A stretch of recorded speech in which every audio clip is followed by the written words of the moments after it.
Fala galera, seja bem-vindo aqui às apostilas Opção. Eu sou o professor Fábio Augusto, professor de informática, e agora eu trago para vocês elementos de segurança do Windows 10. Vamos lá? Acompanha comigo aqui na tela. Bom, em relação à segurança do Windows, a gente já viu que o sistema operacional Windows, ele traz o seu próprio antivírus, né, que é o Windows Defender. Então, inclusive, que é denominado como segurança do Windows, né?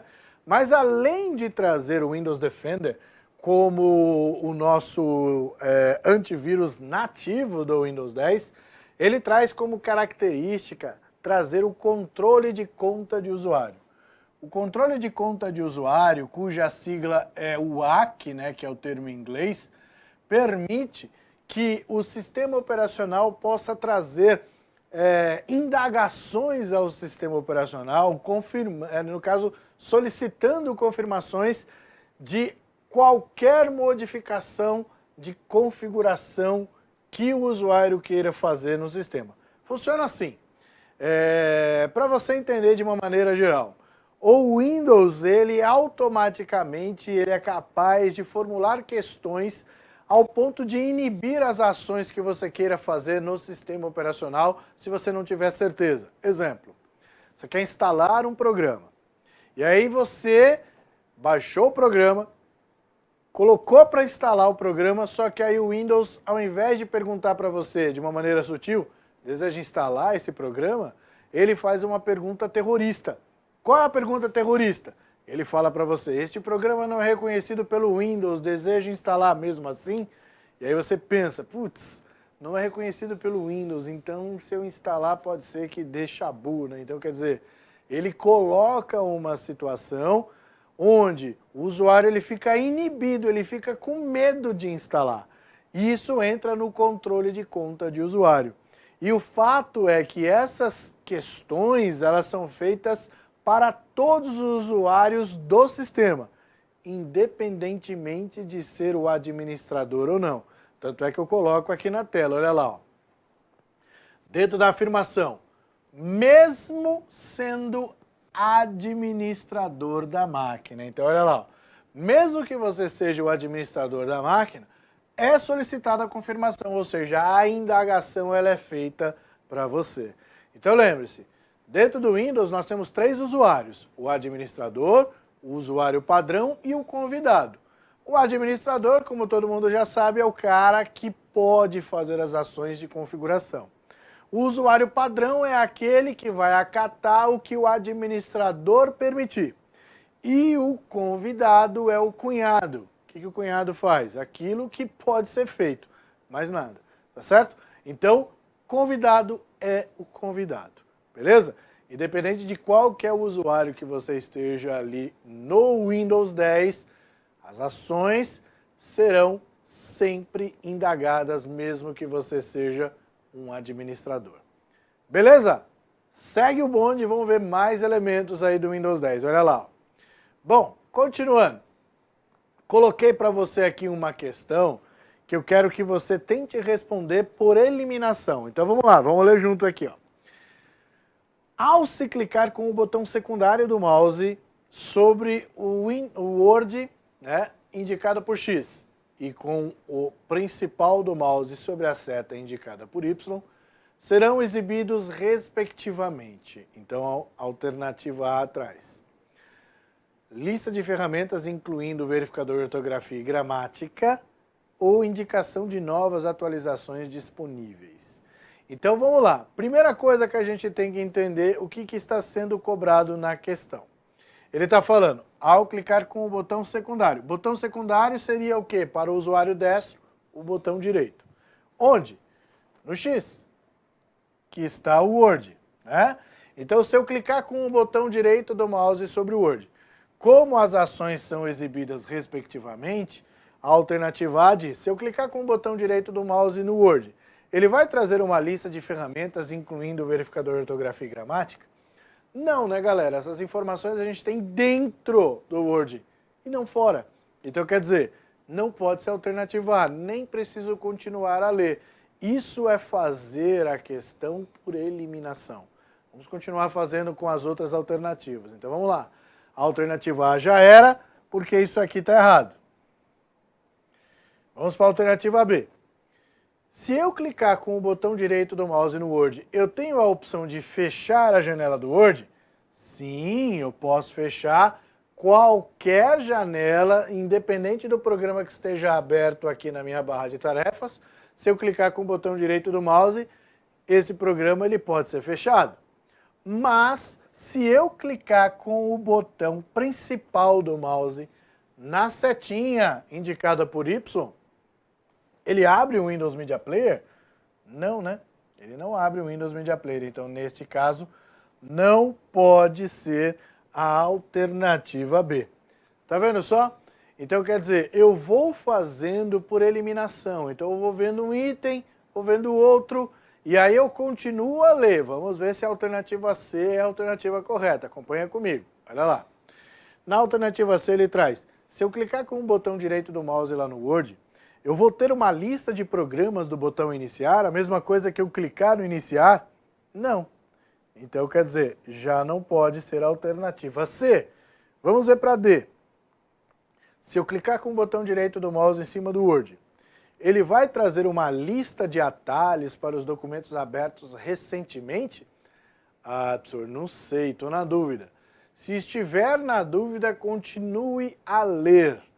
Se você clicar com o botão principal do mouse lá na setinha indicada por Y, ele vai mostrar os ícones ausentes da área de notificação da barra de tarefas? Ah, professor, eu não sei, essa alternativa D, fiquei confuso, não entendi. Então coloca uma interrogação nela e leia a alternativa E. Se eu clicar com o botão direito do mouse no Word, eu vou ter a opção de fixar o programa Word na barra de tarefas? Ah, professor, eu nem sei o que é fixar. Tudo bem, continue a ler. Mas se você clicar na setinha indicada por Y, você abre o Internet Explorer? Não, professor, isso eu tenho certeza, eu não abro o Internet Explorer. Então não pode ser a alternativa E. E sobrou o quê? A alternativa D, galera. Então tá vendo só? Mesmo que você não saiba a resposta, é extremamente importante que você continue a ler as alternativas. Se você ler as alternativas, um ou outro elemento você vai lembrar na hora da prova. Isso pode ser um fator essencial para você acertar a questão. Agora eu te explico o que é cada um dos elementos que pode ter gerado dúvida. Vamos lá, acompanha comigo. Quando ele fala na alternativa D, lista de atalhos para os documentos abertos recentemente. Se eu clicar com o botão direito do mouse aqui no Word, ele vai trazer aqui para a gente uma lista com os nomes dos últimos arquivos que foram abertos. Se eu for com o mouse em qualquer um deles e clicar, automaticamente aquele arquivo vai ser aberto. Então, portanto, trata-se do quê? De uma lista de atalhos. Ou seja, automaticamente, quando eu clicar no nome do arquivo, esse arquivo será aberto sem a necessidade de procurá-lo dentro da pasta, ok? E no item, mostra ícones ausentes da área de notificação. Você lembra que quando você conecta o pendrive e na hora de remover o pendrive em segurança, onde você vai procurar esse ícone que não está sendo exibido aqui? É um ícone ausente. Então você vai procurar aqui, né? O que ele mostra? Os ícones ocultos ou os ícones ausentes da área de notificação. Então é exatamente isso que ele traz. E agora, na alternativa E, se você ficou com dúvida em relação a fixar o programa na barra de tarefas. Galera, todo o programa pode ser fixado. Todo.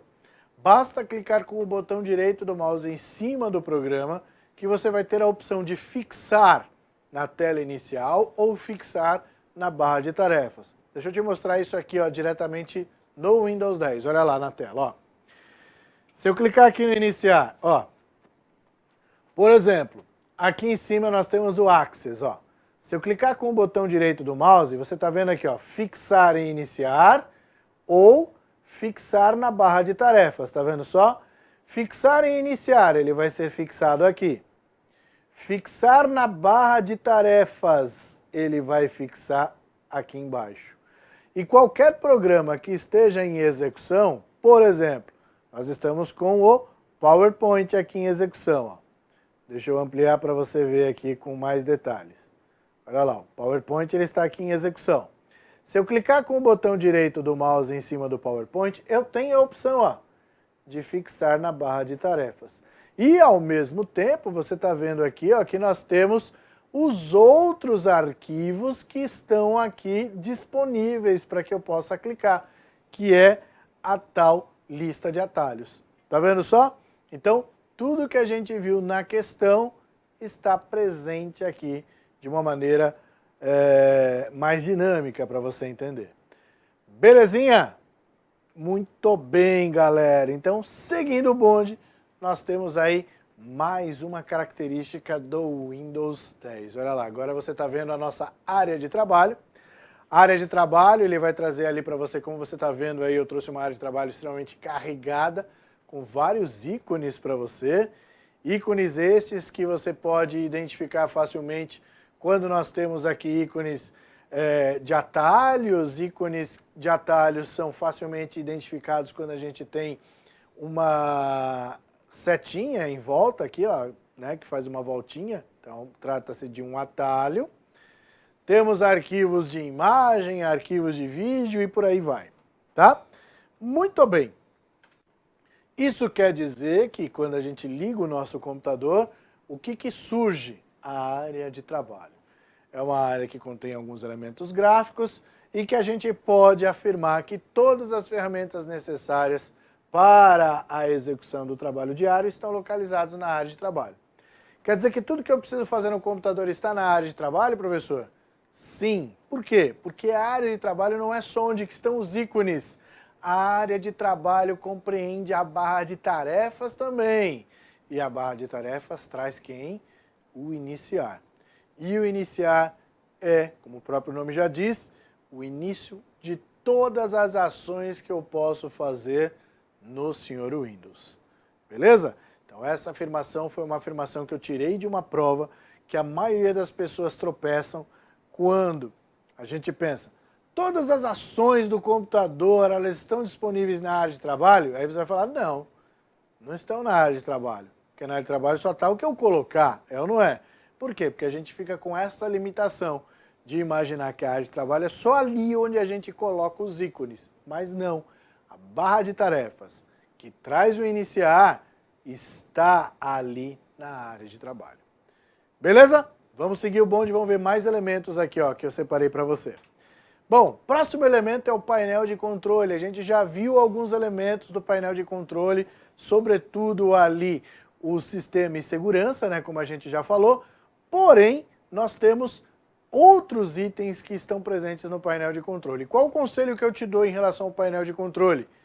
Memorize as 8 categorias. Como assim, professor? Eu vou ter que decorar esse cara aí do painel de controle? Vai. Por que você vai ter que decorar? Porque se cair uma questão voltada para o painel de controle, você consegue facilmente eliminar as alternativas que traz itens que não existem. Por exemplo, olha só na tela. Lá na tela você está vendo. Vou ampliar para você ver. Ó. Aqui. Sistema e segurança, certo? Mas ele pode trazer uma questão para você, o seguinte. Assinale a alternativa que traz o item presente no painel de controle que permite a realização de backups no Windows 10. E aí ele vai trazer para você, entre as alternativas, sistema e segurança, segurança do Windows, segurança, ele pode trazer backup e segurança e ele pode trazer para você programas. Então, quer dizer, ele está trazendo itens que existem como programas, sistema e segurança que existe, que é a resposta, inclusive, mas ele trouxe outros elementos que não existem. Segurança do Windows ou simplesmente segurança não existem. Então, por isso que é extremamente importante que você memorize essas 8 categorias para facilitar na hora de ver as alternativas, você consegue riscar quais são os itens que não existem. Então esse não existe, esse não existe, esse não existe. Então sobrou esses dois. Aí você analisa qual dos dois aqui é o item correto. Outro detalhe importante. Galera, dentro do ambiente painel de controle, você já está no ambiente de configuração. Se você já está no ambiente de configuração, isso significa que você não vai encontrar a palavra configurar. Então, por exemplo, em sistema e segurança eu posso configurar o firewall do Windows, que no caso do Windows 10 é chamado de o Windows Defender Firewall. Só que eu não tenho a palavra configurar o Windows Defender Firewall. Vamos ver? Olha lá, acompanha comigo aqui, ó. Só para você analisar. Se eu abrir de novo aqui o meu painel de controle, ó, aí eu vou clicar aqui em Sistema e Segurança. Você está vendo aqui, ó, Windows Defender Firewall. Você está vendo a palavra configurar? Não. Então, muitas vezes em prova, ele pode, como são muitos elementos que tem lá dentro, não vou pedir para você decorar isso, eu só pedi para você decorar os 8 itens presentes, as 8 categorias. Dentro de cada categoria tem uma infinidade de configurações que podem ser feitas, mas a dica é a seguinte: não existe a palavra configurar. E eu já vi questão de prova pedindo para você assinalar qual o caminho que permite que você configure o firewall do Windows. E aí estava lá, painel de controle, sistema e segurança, configurar o Windows Defender Firewall. Não existe a palavra configurar, é simplesmente Windows Defender Firewall. Então seria o caminho, painel de controle, sistema e segurança e o Windows Defender Firewall, e não configurar o Windows Defender Firewall. Deu para entender? E a palavra configurar é válido para todos os itens presentes dentro do painel de controle. Beleza? Então anota essa dica aí para você não esquecer. Agora vamos seguir adiante, vamos ver mais elementos. Olha lá, acompanha comigo. Bom, então saindo aqui do painel de controle, vamos ver mais elementos que eu separei para você. Olha lá. Agora a gente entra na manipulação de arquivos e pastas. Quando a gente fala de manipular arquivos e pastas, a gente tem que lembrar que essa manipulação ela só pode ser feita através de um gerenciador de arquivos. E o gerenciador de arquivos é aquele que a gente já conheceu, que é o explorador de arquivos, ou o antigo Windows Explorer. O ato de você copiar, colar, recortar, você já está manipulando. Só que aí a gente precisa entender, tá, eu estou manipulando arquivos e pastas. O que são arquivos? O que é arquivo para você? Arquivo, galera, pensa na palavra arquivo. Arquivo não é aquilo que eu guardo. Pensa naquele armário. Qual é o nome daquele armário? Não é um arquivo? É. Então por que ele recebe essa denominação de arquivo? Porque eu vou arquivar, eu vou guardar. Em informática é a mesma coisa. O que é o arquivo? É aquilo que está guardado, é aquilo que está arquivado, é aquilo que está armazenado. Então tudo que está armazenado é arquivo, beleza? Ponto. Então eu não preciso generalizar que arquivo é um documento, arquivo é uma planilha, não. Arquivo é aquilo que está guardado, armazenado, seja no computador ou fora do computador. Dentro do computador no meu HD, fora do computador no meu pendrive, na nuvem, por aí vai. O importante é que ele esteja armazenado. Agora, como é que se cria um arquivo? É o que a gente vai ver agora. Vamos lá ver? Olha lá. Como é que se cria um arquivo? Para se criar um arquivo, eu preciso salvar esse arquivo. Então eu vou denominar um nome para ele e o local onde ele vai ser armazenado. Só que esse arquivo ele vai ser formado pelo nome que eu escolhi e a extensão que acompanha esse arquivo. A extensão identifica que tipo de arquivo que nós temos. E é justamente isso que você vai ver agora. Olha lá. Formatos mais comuns de extensões de arquivos que eu coloquei ali para você. Então você está vendo lá o AVI, o BMP, o DLL, o DocX e por aí vai. Então essas extensões são extensões que você deve sim saber. Não vou nem dizer para memorizar, você deve saber e conhecer. Essas extensões são as extensões mais comuns que a gente tem no uso em informática no dia a dia. Então, o PDF, que você já conhece, o HTML, né, que são páginas da internet, e por aí vai. Então, tipo de extensões como essa são extensões que geralmente são cobradas em prova. Então, ele pode trazer para você a Sinale Alternativa que traz a extensão gerada através do programa Paint do Windows 10. Bom, o que o Paint faz? É um editor de imagens. Aí você vai procurar dentro das alternativas uma extensão de um editor de imagem. Então, quais são as extensões de imagem? JPG, GIF, PNG, né, que é aquela extensão com o fundo transparente, e por aí vai. Então, foi exatamente assim que tem sido cobrado nas últimas provas de concurso em relação às extensões de arquivos e programas. Beleza, galera? Então nós vamos parar por aqui. Um forte abraço para você e até a próxima. Valeu!